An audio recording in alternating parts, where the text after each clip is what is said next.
fantastic. This is GT racing right now. He's got traction, he's got rid of the outside of both of them! Maloney! Oh, he's taken Anderson! Anderson's up top! Oh my god! Oh. Big crash! Oh my goodness, half the field's gonna get rolled! Second very close. These guys are going to want to make their way through the field very quickly. Oh, here we go! Oh no! That's massive! This is it! This is over! I can't believe this! Oh my god! God, what?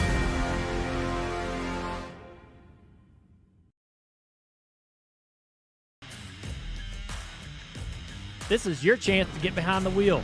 The opportunity to race just like the pros. From the grassroots levels, where we all got our start, to the most popular race cars on the planet. From the fairgrounds of Nashville to the high banks of Daytona, to tracks that will never be forgotten. Realistic driving, intense competition, all from the comfort of your own home. This is the ultimate motorsports simulation. This is iRacing.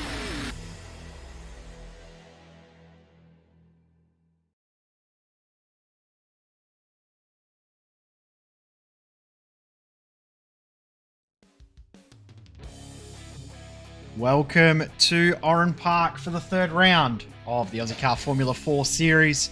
This week we mix up the format a little bit, send the cars out for extremely short sprint races, which should provide an absolute belter of a night of racing. My name is Jay Kennedy. Alongside me for tonight, as always, our resident expert of all things Ozicar, Jason Fewens. Jason, firstly, welcome along. This is going to be very, very entertaining night of racing, and some big names that we've got out on track as well. Yeah, we've got our usual Ozicar entrance here tonight in a big field, but we've got some special names like you mentioned.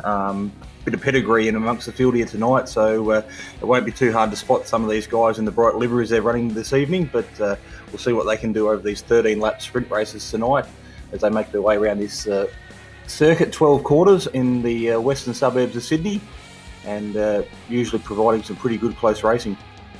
Yeah, perfect track for these cars, you would think, with how tight this track is. We should see lots of overtaking, lots of moves, lots of potential for incidents as well. I mean, we saw plenty of fallout from last round, but tonight hopefully we see a little bit cleaner. But a fantastic track, as it shows there on the graphic. Sadly no longer with us, but the memory of Oran Park will live on in Australian racing fans' lives forever here on iRacing. 12 turns and just on 2.8 kilometres in length. It's a fun track that we should have for racing tonight. You mentioned there about the format for tonight. That should be very, very interesting with no pit stops, short 13-lap races. It's going to be very, very interesting to see you get yourself through the field. We were originally thinking that there was going to be a reverse grid, but it looks like we may not have the reverse grid now. So this could mix things up a little bit, change the strategy, change the aggression level for sure. Yeah, the undulation here at Oran Park is definitely one very, very unique, and it's the only circuit within Australia that has a figure 8 complex, with, of course, with the bridge.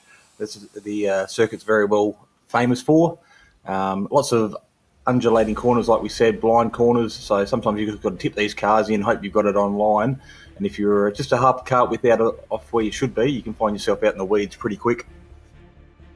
So here is our starting grid, and yes, you can see two Bathurst 1000 race winners in this field. Cameron Dance, Chaz Mostert on the front row with Nick Percat in third, Stuart Vaughan in fourth, Thomas Hinz in fifth position, Scott Harvey in sixth. We move down through the field. We've got Jake Kostecki in 7th position, so three V8 drivers in our top 7. Mckellar will start from position 8 with Stuart Crawford, David Baz, James Chastanoff and Adrian Duke rounding out the top 12 drivers. Yeah, flicking over the page, Sean Doyle's joining us tonight, which is a pleasant surprise. So big shout out to him. He's had a pretty rough week as the week's gone by. Brady Shepherd's on his right-hand side. Donald Sabinal and Vasco Starowski there make up row number 8. Dean Russell and Sean McKenzie side by side there, separated by just over a tenth off row number 9. Flick over the page, Liam Banks, Dennis Hancock, Brody Tressida and Nathan Verney make up rows 10 and 11, with Stephen Butcher and Karen Ellis rounding out row 12. And there we go back to Darren Shannon and Russell Clark on row 13, Roy Clark and Ira Felberg on the 14th row, Leon Williams and Warren Henry on row number 15, row 16. We'll see Ben Wheeler and John Snell, Philip Howell and Peter Bowling on row 17. Row 18 will have Matthew Harriott and Andrew Ritchie. The last couple of drivers all did not get laps in the qualifying session, but Craig Kerman, Darren Lasue and Tristan Yellen should hopefully be on the grid with us as well. 39 cars potentially on this grid. It's going to be absolutely action-packed as we get ready to get this racing underway. Yeah, if the track wasn't busy enough as it is with the short change of direction here, it's going to be very, very busy with 39 cars on track. So fingers crossed we can have a good, clean race, and there'll be plenty of good viewing and opportunity for cars to make some moves as the race gets underway. 3 Bathurst 1000 wins in the field. It's a good enough pedigree to start with all sorts of race winners within Ozicar races. So we get ready to get underway. Race 1 from Oran Park is go. Great launch from Chaz Mostert on the front row. Stuart Vaughan a little bit sluggish. He's got Thomas Hinds trying to make a move. Chaz Mostert with a great launch. He might get the lead away from Cameron Dance.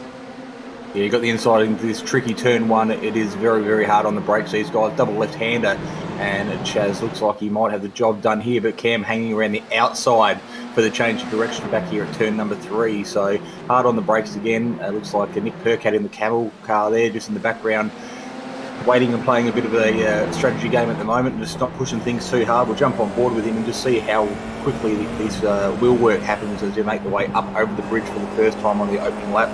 Tyres still coming up to temperature, very easy to drive off the edge of the track there on the left-hand side, but everyone seems to make their way through without too much drama.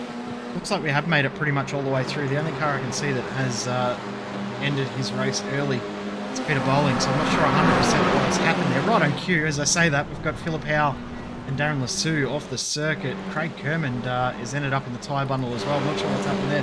But we'll have to go back to the front because the draft is going to make this very, very interesting. I think we're going to see lead changes nearly every lap here because of the nature of this track. Percat trying to get through as well, but Mostert does get the move done. And Percat could take advantage of that mistake from Cameron Dance. Yeah, Dance just sort of pushed a little bit wide off the racing line there. Mostert's clearly got his nose in front as he takes control of the race. Percat trying to go around the outside at turn number 3 here. Hangs it wide, seems to have the grip and the temperature in the tyres to get the job done. Leaves a little bit of room for Dance on the inside just before they climb up the hill, but ultimately gets the job done, gets the position 2 made. Jump on board now with Stuart Vaughan. He's making his way through the field. Just a little bit further back from the leaders, just taking P3 from Dance there as well, so he's sneaking up onto the podium.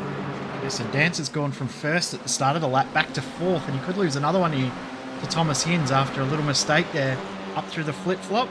And 2 laps done. Mostert now has already broken out to nearly a second advantage just from that side-by-side between Nick Percat and Cameron Dance. And remember, Chaz Mostert is no stranger to victory lane in Aussie car competition. Cleaned up the round of Formula V races that we had a few seasons ago at Silverstone, as that's a little bit of a lock-up there from Mostert and also Percat. And Cameron Dance tried to make a move but couldn't quite get it done. Yeah, like I said, a little bit of tyre smoke there, but nothing to be concerned about. But it does give the rest of the guys sitting behind this little train a bit of a sniff as to how hard these guys are actually pushing up the front of the field. But again, making their way up for the 3rd lap of 13 already, so we are ticking by these laps really, really quickly. Looking back out of the back of Chaz Mostert's Formula 4 as he makes his way down through the flip-flop, change of direction before a quick left-hander. A bit of a blind corner this one, but he takes the corner right on cue as you would expect, with Percat hot and toed. Seen Dean Russell has had a little moment and dropped back down the field a tiny little bit. Hinds starting to break away from Jake Kostecki, who's got Aussie car royalty and Alex Mckellar right on his tail trying to get through. You cannot miss that green machine and that beard on the front. He's trying to get through, but he's just not quite there. Doesn't quite have the draft to his advantage to potentially get a move done at this stage. There's a little bit of traffic coming out of the pits. One of the most dangerous parts of this track is the pit exit. But that was the car Craig Kerman. He got out of the way very, very well there. Yeah, done a pretty good job because, like I said, as you exit the pits there, you happen to be right on that racing line as the cars duck in through turn number 1. And as they get unsettled on the brakes, it's pretty hard to pull it up as it is without having the challenge of traffic as well. So looking at the back of Stuart Crawford now with Sean Doyle, car number 74, tucked underneath his rear wing, looking pretty racy. So making way through the infield now after that figure 8 crossover. This is a pretty technical section of the track, so you've got to make sure you hit those apexes and you get on the gas at just the right time, because you get a little bit eager on that throttle and you find yourself out in the dirt kicking up all sorts of drama. Yeah, 100%. And shout out to Sean. Great to see him out on track. We didn't think we'd see him for a few weeks. He bit of a heart attack earlier late last week, so great to see that he's been able to get himself back out on track. Great to see that he's potentially going to recover fully. But shout out to Donna, who's still in hospital. She and Sean were both in hospital at the same time. Oh wow, that's a big moment for Stuart Crawford. And he makes sure that he doesn't make any contact with Doyle. He's not going to lose out too bad, considering how big that spin was. Yeah, done a pretty good job to get it back on track without too much drama. Drags a little bit of dirt, so that could play effect for some of the cars that are unsuspecting as they hit the braking zone into turn number 2. Again, jump on board with Stuart Vaughan. He is tailed onto the back of Mick Percat here in that bright yellow car and just shadowing every single move he makes. Cam Dancer's had a moment off the circuit and he may have bogged that car. He has. What has happened there to Cameron Dance? He's actually ended up with a meatball flag from something that's happened there. So we'll pick it up on a replay in just a moment. The Stuart Vaughan almost gives a little bit of bump draft to Nick Percat there. Not quite doing it, but he'll get through into turn 1. What has happened to Cameron Dance, who from pole position should have been a favourite in this race? Yeah, well, Cam has definitely shown in the earlier rounds of this season he's been up the front quite a bit and ready to mix it with the front runners. Just look at it here and it looks like he gets all sorts out of control just after the bridge section. It's an invisible speed hump. Yep. How's he ended up out there though? That's the thing that's confused me. He's run a bit wide through here. That's strange. I didn't think he was that wide. Didn't even look like he dropped a wheel on the grass, which would generally turn the back of the car around, but definitely enough damage there to call it quits for race number 1, so he'll be looking for redemption in another 6 or 7 laps as we start race number 2. But we look back at their live action now and we see Stuart Vaughan there making a bit of a gap on Nick Percat and securely holding second place. A bit further back in the field though, the battle is on. Looks like our championship leader Chastanoff has his hands full as well. A little bit further back, his mirrors are full. He's tucked underneath the front of that green number 11 on the inside. Looks like he's good run down the straight. He's out of the draft, but he will have the preferred inside line going into turn number 1. Who he's got is the little kink at turn 1. Sometimes you've got to be right up there, but he's done a good job. Oh, spin just ahead. That's Roy Clark, Chastanoff's teammate, and good job from Russell Clark there to avoid contact. That hasn't gone to plan at all for Roy Clark because he was sitting nicely in the top 15. But car's way off in the weeds. Yeah, Roy Clark doing Roy Clark things there tonight on the exit of turn number 1, facing the wrong way. You said that? You said that, not me? I'm allowed to. I know. So we've got cars off on the grass here everywhere trying to make their way back on. Brady Shepherd. He was buried quite a fair way back in the field here tonight as well. The good thing about this track, there is plenty of runoff as well. So if some of the drivers do find themselves out on the green stuff, they do have the opportunity to get back on the track without too much drama. But it seems to be middle of the race here, and the silly season is going on with cars are sort of driving off the track everywhere. You say it's a positive that there's a lot of runoff, but in another way it's a negative because you end up so far off the circuit sometimes that it's almost impossible to get yourself gripped to get back out there. And as we saw with Cameron Dance, can also damage the car being so far off the circuit as well. So not always a great thing to be offline. Good that there is that runoff, as you say, but can hurt more than it helps in some ways. Go to this battle back for Chastanoff. He's got Sean McKenzie ahead of him. He's doing just enough to hold on to this spot, isn't he? He's not doing everything right. He's just doing enough, and that's all he needs to do. And I'll tell you what, how's that for commentator's curse? Through goes Chastanoff. Yeah, I think you'll be having a letter addressed to yourself after that. You've just caused himself a position, but we see in the background someone else there. Or it could be a dangerous re-entry there from Dean Russell, but manages to get back on without too much drama. He's only lost a couple of positions, but more importantly, quite a bit of track time. So a bit further back, we see the Banks Crawford and Daryl Shannon battle going on. Going into turn number 1 now, Darren trying to get as much draft as he can to get pulled onto the back of this little group. I was actually Cameron Dance in the middle of it, so that's what caught me out a little bit there. I thought it was a little bit closer. Go back up the front because Sean Doyle is on a charge. He's now trying to take this position away from Jake Kostecki. Yes, that is Tickford Racing's Jake Kostecki. Trying to hold on from Sean Doyle and Donald Sabanel. Almost Sean's come back as a superhero with a new lease of life, isn't it? Well, second chance always gives you a little bit extra, doesn't it? Well, we don't actually know he's out of hospital. He might still be sitting up in his hospital bed with his Logitech wheel bolted to his table. Bolted to the table that they use to feed you dinner. They slide under the bed. No, sitting there with his VR on. Imagine that. What a look with the nurses if that was the case. I'm hoping that when he watches this back, he gets a bit of a laugh out of that as well. And great to see that he, and also, as I said, Donna, his mum, who's an avid fan here on Simspeed, also been in hospital this week, in hospital at the same time. Two totally separate things, but great to hear that the Doyles are on the mend. They're looking pretty racy here midfield, but Jake Kostecki's got his hands full currently in 7th spot, so he hasn't moved anywhere from when the lights went green. So Sean Doyle has moved up a couple of positions to find himself currently in P8, and I think that's Donald Sabanel tucked underneath Sean's rear wing. So plenty of action, doesn't matter where we're looking around this short, what do we say, 2.8 kilometre circuit, but plenty of crowds watching the Formula 4s make their way around here for what is round 4 of the Ozicar Formula 4 Series. A great battle going on, isn't it? The front has broken away a little bit. Mostert, Vaughan, Percat, Hins, Mckellar and Duke, the top 6, they've all broken away into their own solo groupings, but this little group here of 3, which is soon to be 4 potentially, actually no, that's a lap car behind. I'm going to say Stuart Crawford coming. I saw the Aussie car paint in the background. I thought that's Crawford coming, but that would be his teammate in, who would that be? Probably Ira Felberg, who's unfortunately 3 laps down. But Sabanel has been very, very quiet in this race. A very big, quiet achiever in this one. Yeah, so he's currently made his way up from probably almost midfield into the top 10 now. So nice little mover and shakers.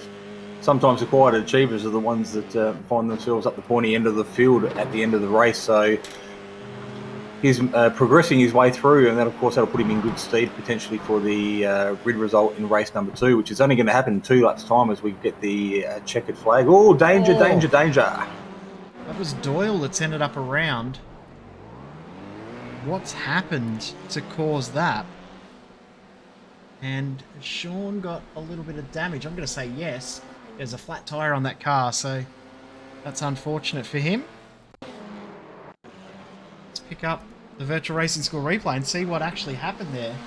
Coming up into the final corner, you can see he's tucked in under the rear wing of Kostecki, but everything looks okay for now. Has this lapped car potentially caused a little bit of an issue?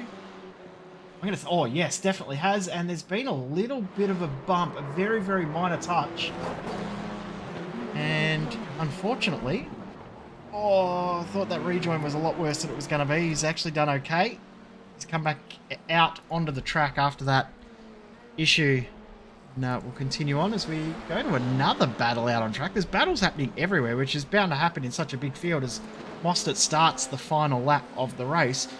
Vasco Skorowski and Nathan Verney, who, when you look on paper, you think, geez, these two boys should be right up towards the pointy end. But then you look at the quality of the field, and in another way, you're not surprised to see them back in this position as Darren Shannon has a moment. But Skorowski and Verney, both podium getters in Aussie car races, find themselves outside the top 10. Yeah, looks like he's thinking about a move there as the white flag gets shown for the final lap. Has a look down the inside, but not close enough to get the job done there and to make it stick. So car number 42, our championship leader, James Chastanoff, currently holding off Vasco there, but the race lap isn't over, but further back up the field, Chaz Mostert looks like he's coming around to complete what is his final lap. Yeah, Mostert will take a victory after getting the move done on Cameron Dance on the second lap of the race. Closest battle inside the top 10 is this one. Will Donald Sabanel be able to get past Jake Kostecki? I don't think he's quite close enough, but I'll tell you what, the line he's taken here, he could get a run out of the final corner. Not going to be close enough, but that was a good fight between them two, and of course they had Sean Doyle in the mix there as well. Swarovski's actually closed in on James Chastanoff, who's been a little bit slow on this lap. On the previous lap, he was 3 seconds off the pace, but not going to get the move done. I'll tell you what an action-packed start to the night. And we're going to go straight into the second race straight after this, so this is going to be an entertaining night of racing for sure. Yeah, well, race 1 threw up plenty of curveballs, and better the drivers will have a fair idea exactly what to expect in race number 2 now. But we'll have a quick look at the results as they finished for race number 1. And of course, Chas Mostert taking the win there by quite a margin, 2.5 seconds from Stuart Vaughan, who happens to be sandwiched between some Bathurst winners, Nick Percat rounding out the podium. Thomas Hinds, a very good, solid result there in P4 for him with Alex Mckellar out of 5. Adrian Duke snuck in with P6. We didn't see a lot of him on track, but a really good result for him. Jake Kostecki, Donald Sabanel, Liam Banks and Stuart Crawford, they make up your top 10 for race number 1. Yeah, from there we've got James Chastanoff, who just held off from Vasco Skorowski and Nathan Verney. Ben Wheeler will start from 14th in the next race. We've got, actually we are getting a reverse top 20, it seems. So Scott Harvey will start the next one from pole. So this is the reverse top 20, can confirm. It did look like it said reverse 2 on my screen, but it's saying reverse 20. So Bernie Wheeler, Hancock, Shepherd, Sean McKenzie, Dean Russell and Darren Shannon, with Scott Harvey, who will start this one from pole. Over the page to Sean Doyle, still finishing on the lead lap after a little bit of a hiccup there towards the end of the race. Liam Williams following him across the line, and then David Baz, the first of the cars, a lap down. Kieran Ellis, John Snell, Russell Clark a long way back as well, so expect for him to make his way through for race number 2 as the cars find themselves already on the grid. Lights are going and we are underway. There is no time for formalities here tonight. Darren Shannon getting the quick run off, so making his way in race number 1 from 35th up to 19th, so finding himself on the front row of the grid, and he leads race number 2 into turn number 2. Oh, this looks messy in the mid-pack though, doesn't it? The outside of the top 10. Oh, Shannon's gone straight off the circuit after that great launch. He's ruined that run, took the lead away, and he's now dropped back outside the top 20 from the lead of the race. He's rejoined just in beside Sean Doyle in 19th position. So the big loss there is another car off the track there. That's Donald Sabanel, who's run wide. There's lots of cars running wide at the moment. Not too many movements within the top 10. But outside of that top 10, there's crazy moves going on everywhere. Yeah, I did actually hear whisper in a rumour that Darren Shannon was having some lessons from Roy Clark during the week, and that just might have been evident of what exactly unfolded. So you can tell that you are teammates. It's the best thing ever. I couldn't get away with saying that unless it's with my own teammates, so love it. So looking a bit further back in the field, the locked-on car looks like he is pretty busy as he makes his way onto the straight here now for the first time of race number 2. Car number 2 is Nick Percat. He's already made up a couple of positions on the opening lap as well, so expect some of these more experienced guys to make their way through. And when I say experienced, you can't get much more experienced than Alex Mckellar. He has won multiple Aussie car championships here in this series, or within the league, and tyres are going everywhere as the cars make their way all sorts of directions as they under the bridge. Yeah, it looks like it may have been this car here, the 20 car of Adrian Duke. Yeah. So we'll try and pick it up, but there's been a big incident, and we'll try and get it on the replay and see what's happened, because, as you said, there were tyres and parts of cars going absolutely everywhere. I imagine Bert will be out there picking up bits and pieces after the race to make sure she's ready for race number 3, as the cars will be redeveloped. But bit of contact there, and he gets fed off into the tyres on the right-hand side. Yeah, and we do have a car sitting stationary on the left. That was Jake Kostecki, the car that made a little bit of contact. I don't know how much contact there was. And Liam Banks was that other car that we saw on the inside. So, yeah, that'll be a little bit for race control to dissect, as that's Sean McKenzie from 3rd position around and head on into him. Brodie Shepherd, who was sitting in 4th, and is that Donald Sabanel, the other car involved there, the Milo car? So, we got Chas Mostert off as well. Well, Chas Mostert pulling a Lewis Hamilton, missing their left-hand front wheel. So we'll see where he can come back after that. We're doing 3 wheels. His race might be over, but we jump on board the VRS replay. We'll get a better understanding of how this exactly unfolded. Oh, so the 08 there's just moved across to try and avoid that other car, and Chaz has unfortunately been an innocent bystander in all of that. He's going to limp himself back to the pits. Each driver does have a spare car, so they can get themselves back out on track if they can make it back to the pits. So that is the positive to come out of it. A few drivers having to use that very, very early. David Baz was that other driver who didn't do anything wrong in trying to avoid the incident, but the downfall was he either took out the cars that were stationary or the car that was beside him. The car that was beside him was Chaz, so it was a little bit unlucky there is David Baz. It was literally a case of the wrong place at the wrong time, as they say, but middle of the pack here, they're going potentially 3 or 4 wide.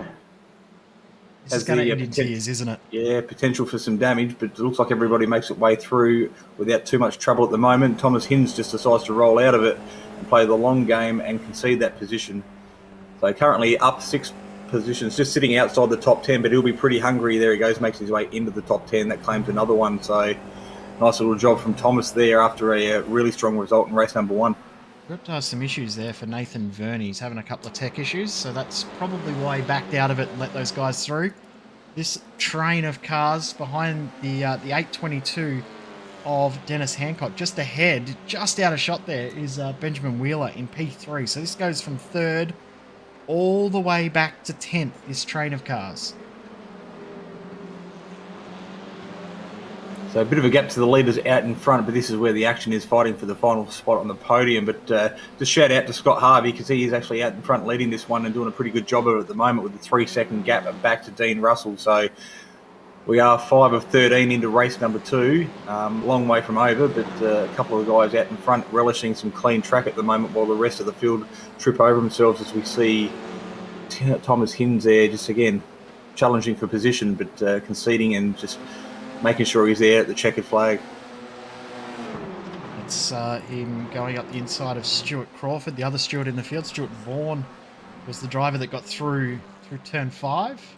And just ahead now, he's trying to hunt down Nick Percat, who has Vorosky, Kostecki, Hancock and Wheeler ahead. As this is going to get very, very messy. We're going to go 3 wide down the front straight. This is going to end in tears unless they sort themselves out very quickly. Kostecki pulls back into line. And 2 wide through the kink at turn 1 is much, much safer. Only just though, because there's almost contact between Sorosky and Nick Percat. Big bit of a break lock up there as they cars all concertine into one another, but make it through without too much dramas. Is that Chastanoff buried quite deep in the field there with Cam Dance as well? So a couple of very experienced drivers there. Just sitting outside the top 10, but Chastanoff at the moment has his hands full. Looks like Alex Mckellar there just holding him off that little challenge at the moment. Shout out to Cam Dance, because remember, he got a mechanical black flag in race 1. He's come back through the field and has now got himself almost back into the top 10 and probably will be in the top 10 by the end of the next lap, you would think, as Percat is through on Vasco Sorosky, or is he? Because they're side by side. No, he tucks back in behind. It's a good battle going on here, isn't it? Yeah, quite a few drivers will be walking away with some bragging rights tonight. Pretty proud of themselves. No. Oh, there was contact. Thought he pulled it up, but of course, looks like he's driven with that extra bit of momentum into the back of, I think it might be Sean Doyle. Dennis Hancock, potentially, was the other car involved. There's a tiny, tiny tap right here from Percat into Sorosky, and yeah, that is the car of Hancock, and off into the dirt they go. The positive news is they've continued on. They are still out on track, and the race moves on, moves forward. Benjamin Wheeler in 3rd, still holding off Jake Kostecki. If he can hold him off for the rest of this race, that's a brilliant bit of driving. Yeah, well, we are well and truly past the halfway point now, so where the tyres are up to temperature, the fuel load is getting down, the lap times will be pretty consistent at this point of the race.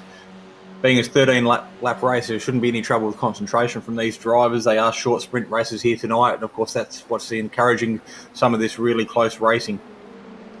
Wheeler loses one spot to Kostecki, loses another to Percat. Now is Stuart Vaughan right behind. He's going to try and throw it back up the inside of Percat. No, backs out of it. Oh, that was very, very tight. Almost contact, but good driving to make sure that there was just enough gap and nothing more. So Cam Dance currently sitting, where is he at the moment? He's moved his way right up through the field. Yeah, P7 at the moment. So, like I said from before, a great comeback from a bad result in race number 1. But just showing some true speed here at the moment. If you can clear these next couple of cars and get it on the back of that Percat Kostecki train, you'll be in for almost a top 5 result. Which if you said after he was off getting damage fixed on lap 3 or 4 in race 1, that he'd end up with a top 5 potentially in the second race, he would take that each and every time. But he's I don't like where he is right now. That's not a position you want to be, boxed in into turn 1 and turn 2 at Oran Park. He's got away with that. Wheeler with a good bit of driving, holding the line on the outside. He may hold on to the spot from Thomas Hinds. This is a good, smart driving from Benjamin Wheeler. He knows he's out of position in regards to pace. Of course, the reverse top 20 got him into where he was. There's a car spinning in the background there. That car is one of our cars further back down in the field. Wheeler's doing a very, very good job of not losing as much ground as he potentially could based on his legitimate pace. Yeah, been a very calculated race so far from Wheeler. So showed some good opportunities and out in front earlier on in the race. They're sitting in P2 for a while, but now the rest of the field's caught him. Definitely picking his battles, and that just might put him in good stead for race number 3 when we come back in another 3 short lap time. But Roy Clark making his way back onto the track, so Jim's mowing might be ringing him up looking for some sponsorship. I had to do that just for you, just to make you feel better. For the amount of time he's spent on the grass. But looking back, Nick Percat making the job look easy on Kostecki as they make their way through turn 1, manages to pull it up without too much hassle. I think these guys here would be communicating with each other pretty well, so Kostecki was not caught out by surprise there as Percat made his way through turn 1. But Stuart Vaughan, they're looking for an opportunity to get his way through as well, so good result, finishing P2 in race number 1. He knows he's got the speed to run with these guys, so he's got to sit there with the opportunity. But of course he's got the pressure of Cam Dance underneath his rear wing, so hasn't got it all his own way, but definitely got the ability to mix it with these quick guys up the front. The spin just ahead again. That was Andrew Ritchie, who's been having a few issues. The locked-on cars have been having issues tonight, haven't they? Unfortunate to see, with Vernie's having all sorts of technical issues. He's dropping down the field, just making sure he doesn't get involved in anyone's incidents. And Andrew Ritchie hasn't had a great night for he's part of your crew as well, isn't he, Andrew Ritchie? We'll claim him. Yeah, we'll claim him for now. You want to claim him though he's last? Well, that's where he normally finds himself, so it's not exactly news to our team. Here comes Stuart Vaughan up the inside. Wow, what a move that was. Just threw it up there, and before Kostecki could turn it in, there was a car up his inside and already got the move done. So that was some good driving from Stuart Vaughan to get that position. He's going to drive away, and now Cameron Dance is trying to make the move now. Interesting to note that last lap by, Cameron Dance set the fastest lap of the race on lap 10. Yeah, well, of course, pole sitter in race number 1, you don't get to the front row of the grid just by pot luck, so he definitely has the pace, and he's showing that here in race number 2. It's funny you say that, because he actually sent me a message after he got it on pole. He said, I have no idea how I did that, so maybe it is pot luck that he got it on pole position. It's Dance with a very, very good run here, and I think he's going to take this spot from Kostecki. Kostecki won't have anything to defend with. Well, maybe he will. He'll take it up the inside, and he's going to defend. So we have seen the cars go side by side through here. If Dance can hold it on the outside, he does have to switch back on turn number 3. Looks like he gets the job done there, doing a very good job at not to run into the collateral damage that was parked on the side of the track. But looks like he gets the move done there on Kostecki. In fact, actually pulled 2 or 3 car lengths already. So that pace at the the end of the race here tonight, for race number 2, is putting himself in a pretty good position to start race 3.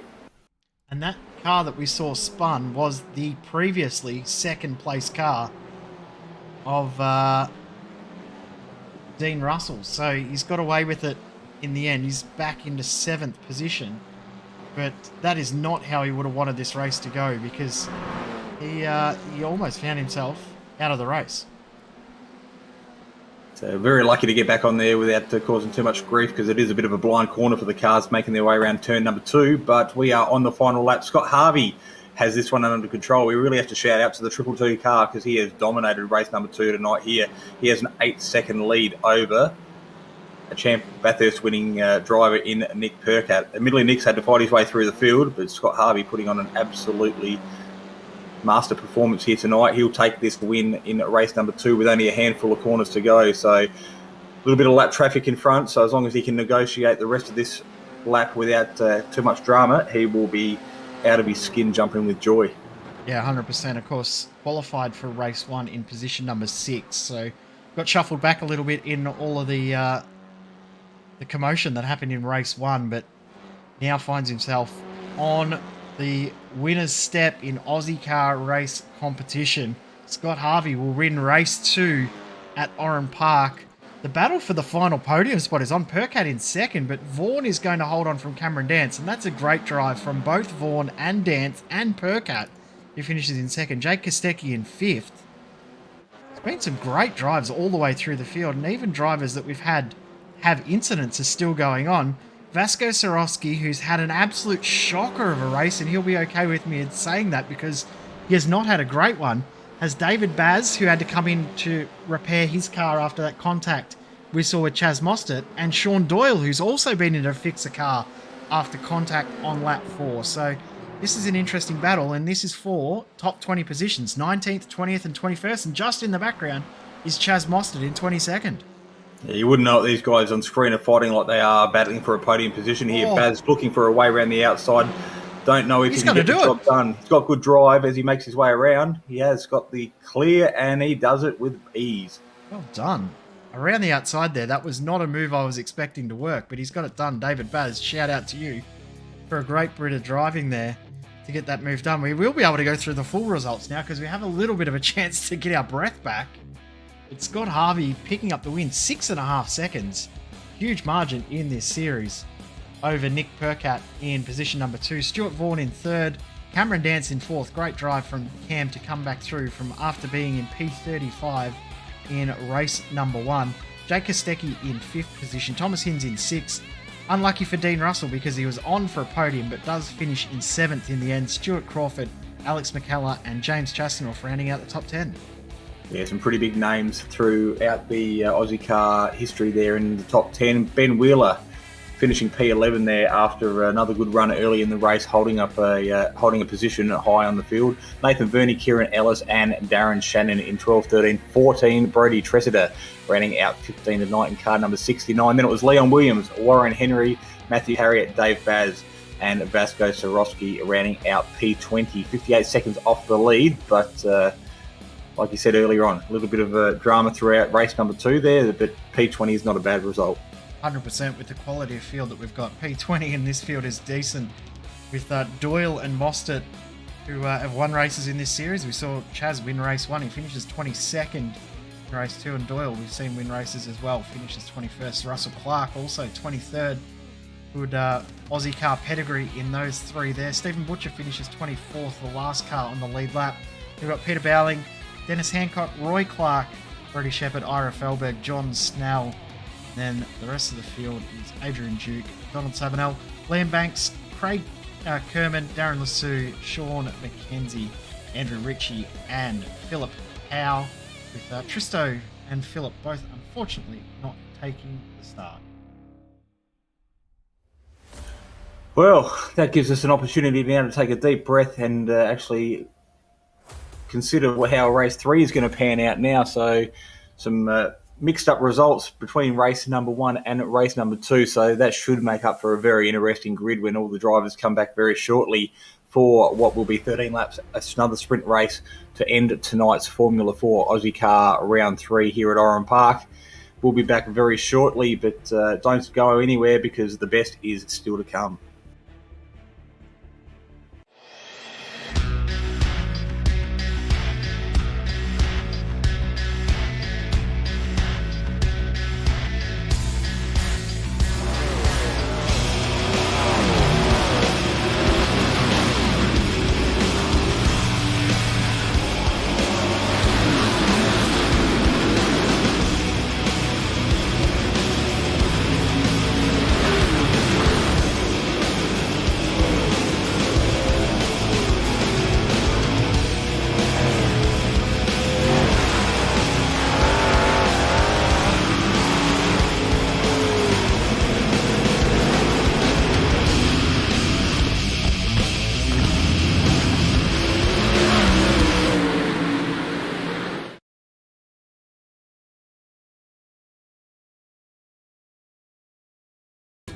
This is the world's premier online racing simulation. iRacing puts you in the driver's seat from your home computer with the most realistic online motorsports experience you'll find anywhere. Race virtually in the world's biggest events with officially licensed series, cars, and tracks. From the high banks of Daytona to the blistering speeds of Indianapolis, the dirt of Eldora to the world's most legendary road courses. It's all here, and with more than 180,000 people just like you already driving, you'll always have someone to race. Ready to get behind the wheel? Sign up at iRacing.com to get started.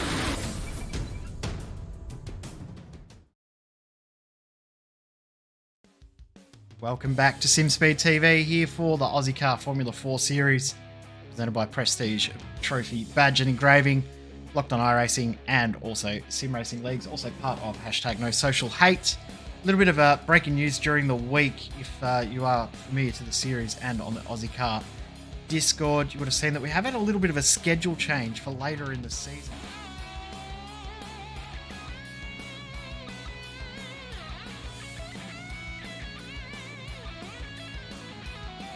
Potentially my microphone deciding not to work. Sorry there, Jason.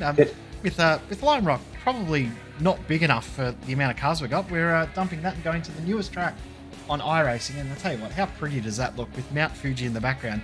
Fuji Speedway, the newest road course on iRacing. We've run it in the iRacing Grand Prix series and seen one of the all-time greatest Grand Prix races on iRacing. I'm excited to see how these cars go there.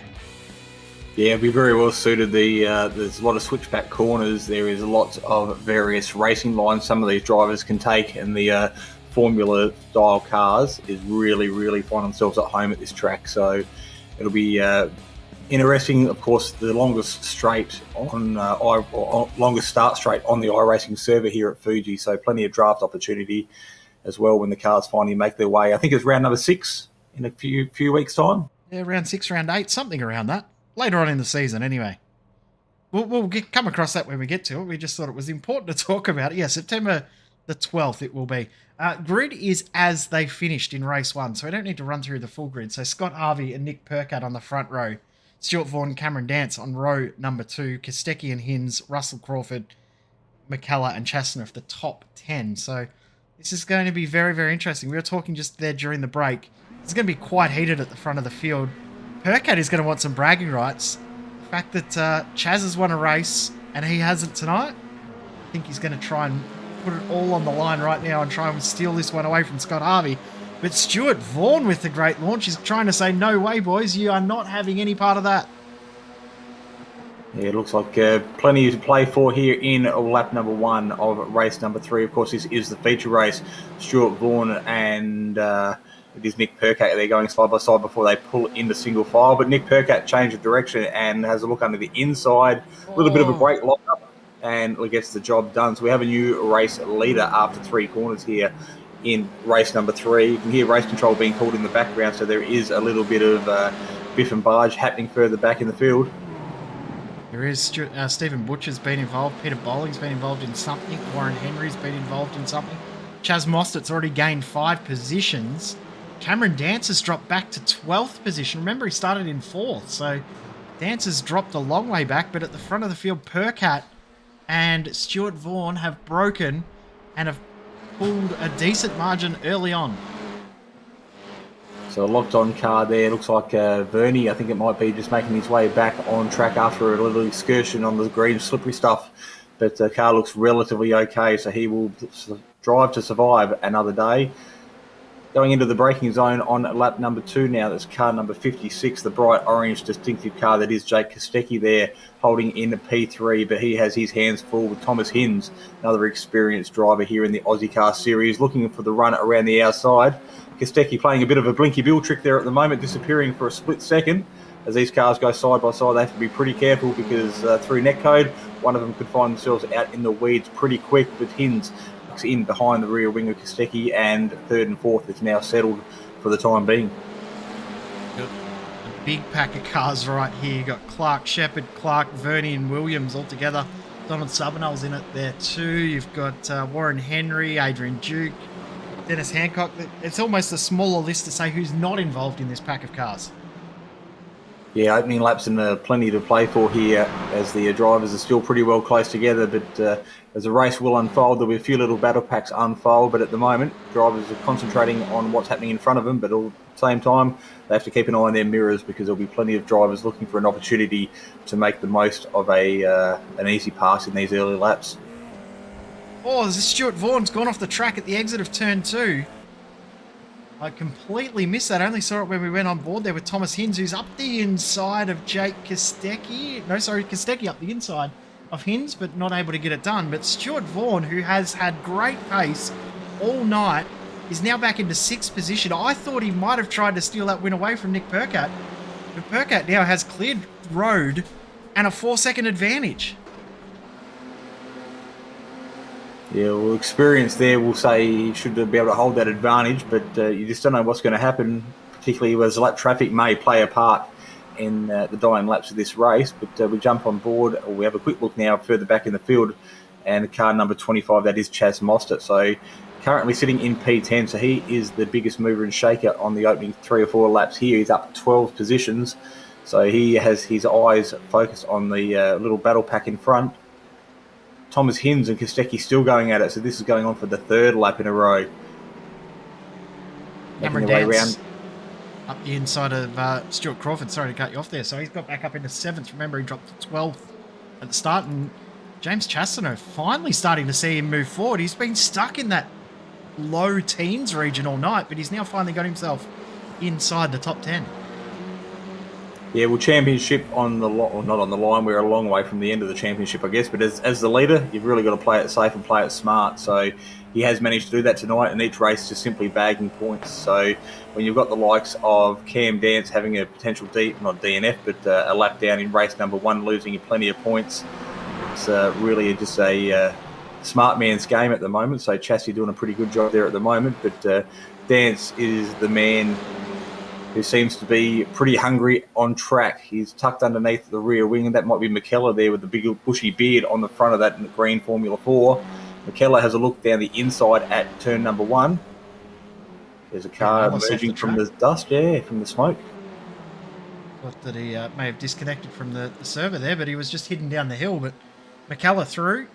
Dance holding the position. Dean Russell's the one that's dropping positions. Remember we said that he was on for a second in that first race, but lost all of that ground, all of that time, and now he's trying to hold on to positions once again.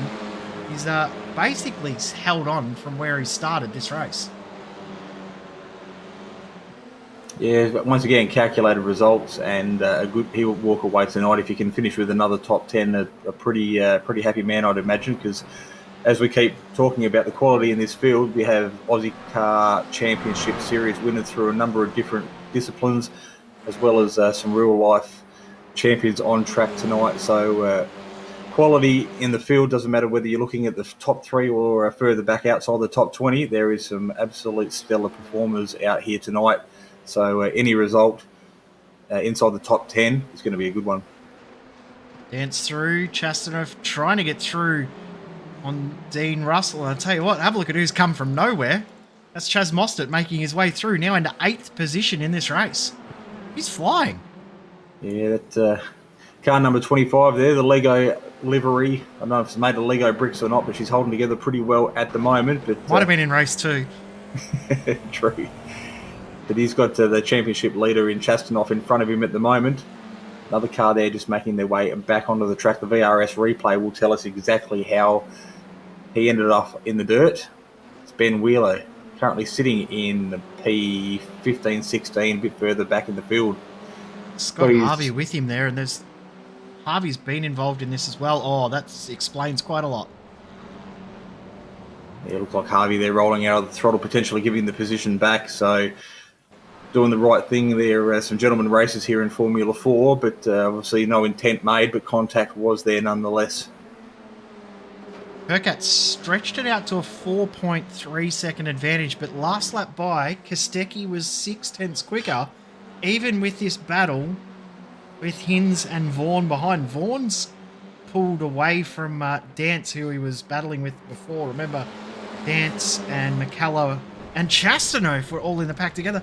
That's the second time this race Stuart Vaughan has run off the track, so he's either distracted by something, having a technical failure, or just pushing it way, way too hard. It's uncharacteristic for him. He's usually not one to make these sort of mistakes. I've raced with Stuart for my entire 11 years on iRacing, and this is uncharacteristic from him.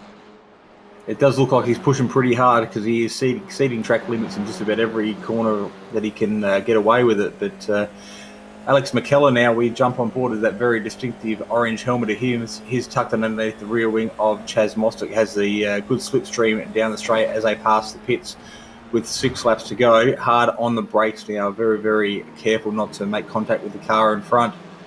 Make the way underneath the Yokohama Bridge, where we saw Chaz Mostert come unstuck in race number 2. It looks like Chastanoff there in the background has joined this little party. So what was a battle for just inside the top 10 could easily find yourself in the top 5 if things play in your way. Chastanoff tonight finished the second race in 10th position, finished the first race in 11th. So he's actually finished in every position that he started tonight. Started in 11th in race 1, finished 11th. Reverse gridman, he started 10th in race 2, finished 10th. At the moment he's in 8th, but he'd need to finish 10th to keep that trend going. He'll be hoping he doesn't go backwards because he has got a great run here on Alex Mckellar. Yeah, Mckellar's a bit of a wily old driver. He'll know that Chastanoff's there in the background. Chastanoff sticking his nose out, having a look after the slipstream. Looks like he might get the job done there, under brakes into turn number 2 and moves himself up into P number 7. So a bit further up the field though, this looks like Thomas Hinz. Yes, Kostecki's still having those technical issues, and I think that's why Hinz hasn't gone and made the move. I think he's just a little bit unsure. He doesn't want to cause a big one with Jake Kostecki. And I think Stuart Vaughan's like, I don't care, I'm just going for it. Because Stuart Vaughan and Thomas Hinz, you would mark down, pencil down as championship contenders in this series. Yeah, absolutely. Well, Stuart showed really good pace there after qualifying P4 and finishing P2 in race number 1. So he knows he's got pace to run with this. And Thomas Hinz also a number of good results, including a podium earlier this season in Ozicar Formula 4. So they'll just ducked on the back of Kostecki here at the moment. We still have 4 laps to go, so it's no point making an issue of things just yet. As we say that, Vaughan having a pretty good look. So he is very, very racy. Of course, if Kostecki's having those little issues, he's better off being behind you than in front. So that might be Vaughan's thought at the moment. Oh no, there's been contact between Kostecki and Vaughan. They're going to continue on, but Kostecki's rejoin has taken Cameron Dance with him. So Kostecki having contact with Stuart Vaughan is going to keep going. He hasn't got too much damage, but looks a little bit to the side pod. But Cameron Dance, has he got away with that after the rejoin? Which I don't think there was anything too wrong with it. I just don't think Cam realised that there was an incident ahead of him. Yeah, well, the 2 cars obviously caught up in amongst one another there. So pretty hard for them to separate until Dance come through and made contact there, as Kostecki tried to make his way off the racing line. So unfortunate, but it does look like Dance may have got away with that with very minimal damage. It looks like a little bit of a lip on his front wing, but as far as that's concerned, he looks like he's still got plenty of speed. This is either a self-deprecating penalty as Chaz Mostert up the inside to get himself back into second position. Great drive from him. Thomas Hinz gets through. Vaughan's either given himself a drive-through penalty or is coming in for damage. The good news is Jake Kostecki can continue on. But I actually think Stuart Vaughan may have a meatball flag. I can confirm that Jake Kostecki has a meatball flag. And Stuart Vaughan did have to come in and serve a meatball, so he had a mechanical black flag, too much damage. And, the iRacing officials said, no, you need to come in and fix your car. Yeah, well, you normally do have 3 laps to clear that mechanical black flag, and of course, when that happened, there was 4 laps to go. So, I don't think Kostecki's going to get away with the opportunity to carry that wounded car home to the checkered flag. So we'll have to see him come in the next few laps. Of course, fast repair and a new car available for him, but it might be all too little, too late. Vaughan's rejoined this race in 20th position after that incident. There's still battles going on the whole way through the field. This is our closest battle at the moment, the battle for P4 between Dance, Chastanoff and Mckellar. But behind that, Jake Kostecki continuing on. Dean Russell just behind him with Sean Doyle behind him. Doyle's got himself back into the top 10. Just behind there is Vasco Sorosky, who's had a much better race this time around. It has Darren Shannon just ahead of him. Just behind those guys, Brody Shepherd and Matthew Harriet have just changed positions. Yeah, 2 laps to go, but there's still plenty of drivers out there with their elbows out fighting for those precious points. So it doesn't matter whether you're up the front end or the back end of the field, there is some plenty of action on track. Car number 55 there making their way just before they climb up the hill. That is Brody Shepherd as he goes across the top of the bridge. But car number 2 at the moment, Nick Percat, got this thing under control. He is a mile out in front. Yeah, just on 6 seconds ahead as Chaz Mostert just does the fastest lap of the race. The first lap in this race in the 102s, 102.8, which is about the same lap that we said Cameron Dance did when he did the fastest lap in the previous race. So pretty even pace between those two. Jake Kostecki starts the final lap. He may be okay because he hasn't been DQ'd as of yet. So he won't be able to cross the finish line either way without that meatball flag on his car. Dean Russell's still trying to hold on to a top 10. And I'll tell you what, if he can get a top 10 tonight, that's some brilliant driving from him because his pace hasn't been top 10 pace, but he's used that reverse grid to his advantage and he's doing a brilliant job to hold on. Yeah, we'll go to the front of the field though. Sorry, as we make our way around the final corner onto the straight now, and it is Nick Percat in that bright yellow elf car making their way across the line. He will get the checkered flag for Barney and Mostert climbing the hill and making it a absolute stunning performance here of race number 2. Thomas Hinds rounding out the podium here in our feature race this evening. Still on between Russell and Doyle, and Dean Russell is going to hold on to another top 10, qualified in 17th, finished race 1 in 18th, then gets a 7th and a 9th. It should have been a podium for him in race 2, but what a fantastic night of racing. Congratulations to Nick Percat, Chaz Mostert, and to Scott Harvey, our 3 race winners tonight. What a bizarre night of racing, but what an entertaining one. There has been so much action out on track. It has been very, very fun to watch.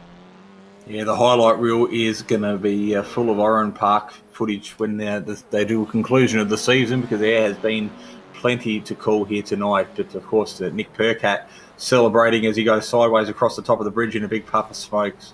So a very good result for him. 3rd in race 1, 2nd in race 2, and then of course first in the feature race this evening. So we'll have a quick look at the final results here tonight for round number 3. Yeah, Percat in the end 5.1 seconds ahead of Chaz Mostert, who did set the fastest lap again on the last lap too, with Thomas Hinds just behind. You got Cameron Dance and James Chastanoff rounding out the top 5, which should mix up the championship just a little bit with the results happening as they were between Dance and Chastanoff. With Alex Mckellar in 6th, Stuart Crawford 7th. Jake Kostecki does get his 8th position despite that meatball flag on the last couple of laps. Dean Russell in 9th and Sean Doyle rounding out the top 10. Looking over the page, Vasco Sorosky, I don't think he'll be disappointed with an 11th in race number 3 tonight after the earlier shenanigans that were going on throughout the field. Darren Shannon there, another good result. He'll be happy with P12 tonight.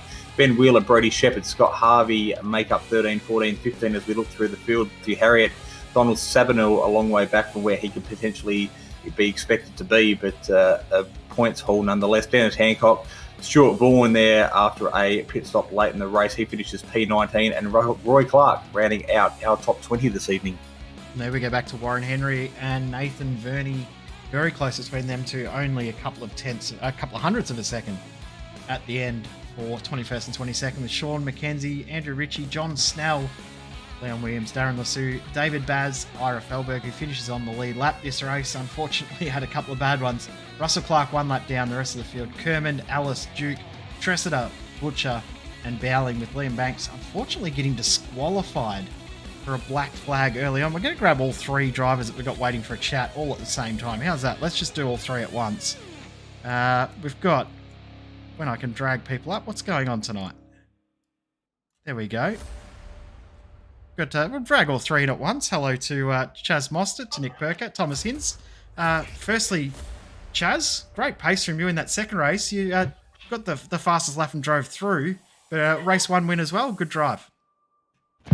Yeah, thanks. It was good fun. Yeah, I was a bit unlucky in the second race tonight, being inverted and to top 20 there. But Nick got through. Nick was solid in all 3 races. So yeah, we're pretty even on the speed. But he obviously got the W tonight. So I'll have to come back in a couple of weeks and try again. Nick, to you, good drive from you and picking up the win in that last race. I was saying before the start, you were wanting a bit of bragging rights, considering Chaz has won one and Chaz had won previously in the Formula V. You needed those bragging rights going forward. Put it this way, if it was a Formula V, I wasn't rocking up. But it was good fun. Thanks for the invite. Chaz got us involved and had a cheer squad here. They were watching on your stream. They said it was really good. So we had... it was cool. It was good racing, and I just stayed out of trouble, didn't I? And kind of got away with it. There was a fair bit of trouble going on. Chaz, talk us through that halfway through that second race and that incident. You're pretty much in the wrong spot at the wrong time, but you got hit by someone who was in the wrong spot at the wrong time as well. Yeah, I was having a good old race there with David Baz. Couldn't get past him. I tell you what, he's good in the defense, so we had a great old battle. But unfortunately, the crash happened at the exit of 2 there, and he come across and found me, and I found the old go-kart pit wall there. So yeah, went around 3 wheels, Michael Schumacher-esque, and wasn't quite as fast as Michael Schumacher with 3 wheels. Thomas Hinz, to you, good championship consolidation night for you. You didn't have perfect results, but great when you look at who you look at you're going against in the championship. Yeah, definitely. Yeah, I was just trying to keep nice, solid results and keep the points going. And obviously saw Cam spun in front of me in race 1, which is handy for me. And then had his issues, so that was a little boost there. And obviously Chesty as well was a bit further back in the races. So yeah, no, really good. Yeah, just tried to stay out of trouble mostly and pick my fights where I needed to. So yeah, good fun, good to get a podium at the end of all that in the last race. And yeah, no, really good. Congratulations, boys. Next round at Phillip Island in 2 weeks. Will we hopefully see you all then? Sounds good. I gotta give a quick shout out to my dog Nelson, girlfriend Bailey's watching, my friend Josh is up from Melbourne watching on the couch. So they needed to drink up now. And obviously a shout out to Ira putting this series on. It's fantastic how you guys all make this happen, and obviously it all looks good. So thanks for having us. Yeah, and I look forward to more fun at Phillip Island being the slipstream track. I'm sure it'll be lots of battling. So keen as. Well, thanks, boys, for jumping in, and congratulations for the 3 of you on some great results. Not 100% perfect, but that's what we like to see. Some good results all around. Thank you, Gate. Thanks, mate. So the Ozicar Formula 4 Series in a fortnight's time will be back. I just moved you by mistake there, Jason. My apologies. You can continue on. May have lost Jason now that I've accidentally moved him. We will go on to Phillip Island, as we just said. Everyone shuffled out of the comms box at the same time, and I've made a boo-boo. But next round in 2 weeks' time, we'll also have David Haynes back, who is about to head back from the US of A to come back to Australia and join us back in the commentary booth after racing this weekend at Sebring. So he's done his international stint. Big thanks to all of the supporters here of Ozicar as well. As we said before, Prestige Trophy Badge and Engraving. Also to Sim Racing Leagues, Locked On iRacing, and also to #NoSocialHate. Jason Fewens, if you're back with me, thank you very much for jumping in once again, and I'm looking forward to not commentating next round. Yeah, no, we should have Dave back. Like you said, he's done his stint overseas. He has done a commentary gig at Sebring as well, so no doubt he'll be keen to tell everyone about his adventures over there in the US. But until next time, round 4, Phillip Island, this is Jason and Jay on Simspeed TV signing out for Ozicar Formula 4.